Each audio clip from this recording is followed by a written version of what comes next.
Amanhã é dia de segundo turno das eleições presidenciais no Peru.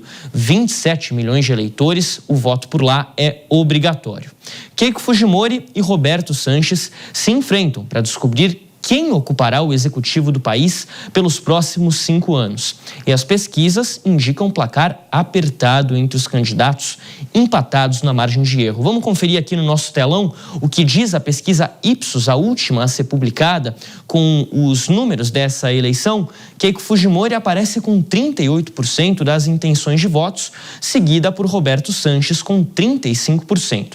Brancos e nulos são 12%, não sabem ou não quiseram responder são 15%, um número considerável de indecisos nesse segundo turno das eleições. A pesquisa tem margem de erro de 2,1 pontos percentuais para mais ou para menos. A gente pode ter surpresas amanhã, depois de um primeiro turno apertado. Keiko Fujimori teve 17% dos votos, Roberto Sanches teve 12% dos votos. Para falar mais sobre esse assunto, a gente recebe a professora de Relações Internacionais da Unifesp, especialista em América Latina, Regiane Bressan. Professora, seja muito bem-vinda ao JP Internacional. Uma eleição muito aguardada amanhã no Peru. O presidente vai assumir em julho e, em teoria, deve manter o cargo pelos próximos 5 anos. Em teoria, é uma palavra muito boa, uma expressão muito boa quando a gente se refere ao presidente do Peru, porque nos últimos anos, ninguém praticamente conseguiu chegar ao final do seu mandato. Há expectativa de que isso mude daqui para frente? Boa tarde, Fabrício. Boa tarde a todos que nos assistem. Bom, vamos entender a situação do Peru. Como você mesmo disse, o país vem enfrentando uma instabilidade política que tem levado ao impeachment, à deposição de diversos presidentes. Aliás, foram 10 presidentes nos últimos 10 anos, ou seja, como você explicou, praticamente nenhum presidente consegue completar 1 ano de mandato. Isso porque existe um Congresso Nacional que, além de ser opositor, como vimos em outros mandatos, ele tem um dispositivo muito fácil, facilitado para depor o presidente. Ou seja, na medida em que o presidente não conseguiu cumprir com suas promessas de governo, facilmente o Congresso Nacional pode depor o presidente, o que é um grande problema, na medida em que, claro, o país não apenas enfrenta desafios domésticos, mas também é refém de um contexto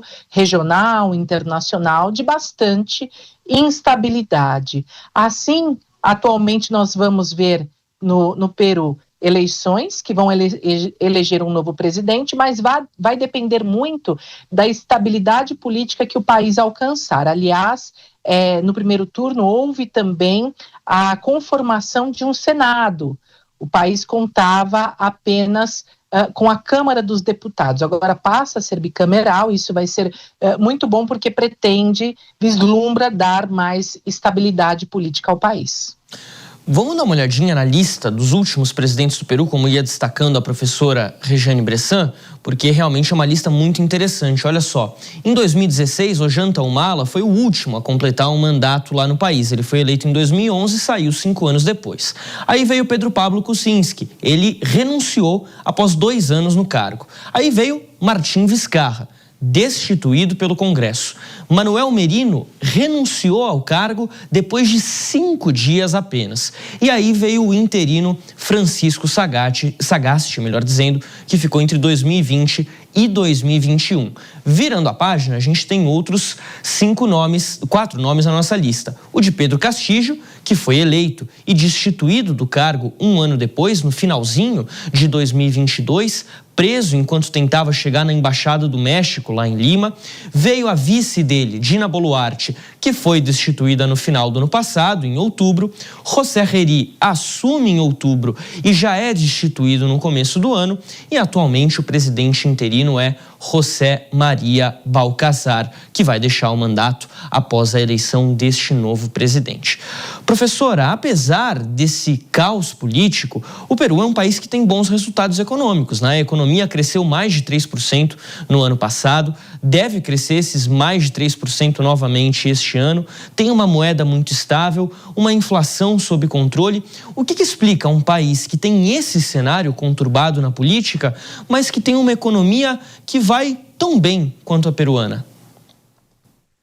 Bom, como você explicou, Fabrício, a economia do país, ela tem certa estabilidade, no entanto, o país também vive problemas domésticos, como praticamente todos da região, ligado ao crime organizado, violência doméstica, narcotráfico, são todos problemas que acabam dificultando muito a governabilidade do país, num momento em que existe uma descrença muito grande na democracia, nas instituições democráticas, facilitando, como nós vimos, uma troca muito rápida de presidentes. Ainda assim, é importante lembrar, voltar ao que eu estava explicando, que um Congresso em oposição e que tem ferramentas muito rápidas para destituir o presidente, também se torna um pouco perverso na medida em que o presidente, muitas vezes, independente do espectro ideológico, eu não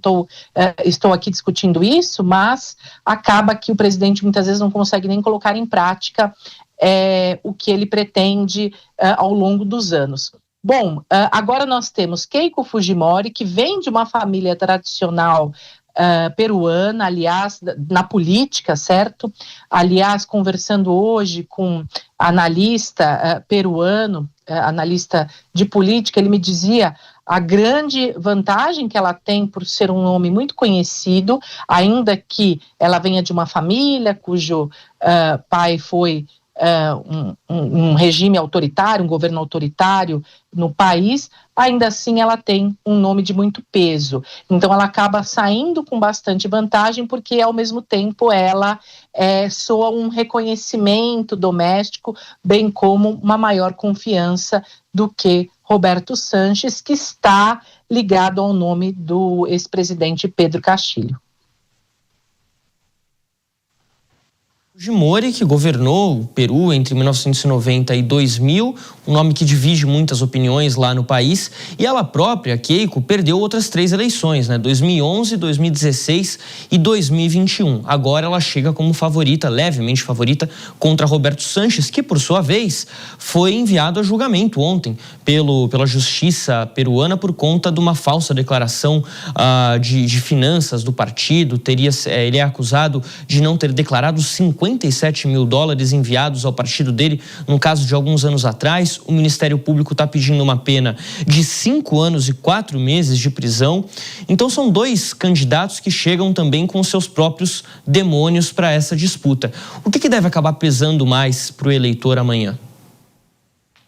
Eu entendo, Fabrício, que questões bastante contemporâneas em relação não apenas à estabilidade política, mas também à segurança nacional, é um tema quase que prioritário, não apenas para o Peru, como eu disse, mas para todos da nossa região. Ao mesmo tempo, precisamos lembrar que Keiko Fujimori aponta um alinhamento mais direto com os Estados Unidos. O Peru, ao longo desses últimos anos, dessas 2 últimas décadas, vem optando, aliás, por uma liberalização econômica. Inclusive, nós temos um racha dentro da comunidade andina, que é uma organização regional que surgiu há bastante tempo. Aliás, o Pacto Andino é de 1969, ou seja, eu estou falando de uma organização histórica, mas o Peru optou em 2012 por se aliar à Aliança do Pacífico, conformada por Chile, Colômbia, Peru e México, ou seja, vislumbrando não apenas a liberalização no Ocidente, mas